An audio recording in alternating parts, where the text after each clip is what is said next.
రాజుగారికి ఎందుకు సక్సెస్ వస్తుందంటే ఆయనకున్నటువంటి ఒక జడ్జిమెంట్ పవర్ అని అందరూ అనుకుంటారు. అక్కడ కూర్చొని చూస్తుంటే చిన్నపిల్లలాగా ఇక్కడ పాట పాడుతుంటే అక్కడ ఆయన కూడా పాట పాడుతున్నారు. ఆ చిన్న పసిపిల్లల లక్షణం, ఆ అమాయకత్వం, ఆ ఇన్నోసెన్స్, ఆ ప్యాషన్, ఆ ప్రేమ, ఈ ఆర్ట్ పట్ల ఆయనకు ఉండటమే ఆయనకి శ్రీరామ రక్ష.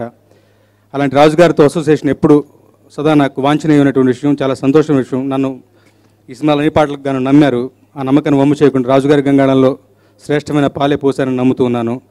చాలా మంచి పాటలు. పర్సనల్గా అక్కడ కూర్చొని వింటుంటే నాలో ఏదో చిన్న కొత్తదనం వచ్చిందట, ఒక సింప్లిసిటీ ఏదో నాలో ప్రవేశించిందా అన్నటువంటి ఒక అనుమానం.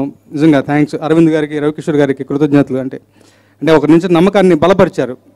నాలో అంటే నేను గమనిస్తున్నటువంటి మార్పుని మీరు సెకండ్ చేశారు. మీరు నన్ను వెన్ను తట్టినట్టుగా అనిపించింది మీ కాంప్లిమెంట్ వింటుంటే. Thank you very much sir. అలాగే మిక్కీ జే మేయర్ గారు, M for melody, M for మౌనం. ఏదైనప్పటికీ ఈ సినిమాలో మిక్కీ గారిలో ఉన్నటువంటి ఇంకో కోణం, ఆయన నిజంగా ఎక్స్ప్లోర్ అయ్యారు. ఆయనలో విశ్వరూప సందర్శన జరుగుతుంది. దానికి మన కేరింత సాంగ్ టెస్టిమనీ. అలాగే థ్యాంక్స్ టు జిందగీ అని ఆయన ఇంతకుముందు టచ్ అయినటువంటి జానర్స్ కొన్ని టచ్ చేశారు ఈ పాటల్లో.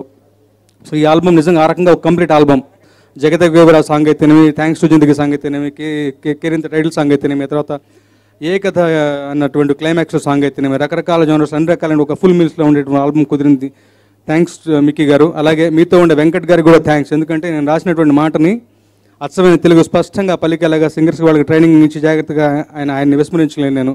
అలాగే ఈ పాటలు రాసేటప్పుడు సాయి కిరణ్ గారు ఆయన షూటింగ్లో బిజీ ఉన్నప్పటికీ ఆయన డిస్టర్బ్ చేయడం ఇష్టం లేక నేను హరి గారిని, అపూర్వవి గారిని, అలాగే మా తిరుపతిని, వీళ్ళందరినీ, వెంకీని, వీళ్ళందరి ద్వారా విషయ సేకరణ చేసేవాడిని. వాళ్ళందరికీ కూడా పేరు పేరున కృతజ్ఞతలు.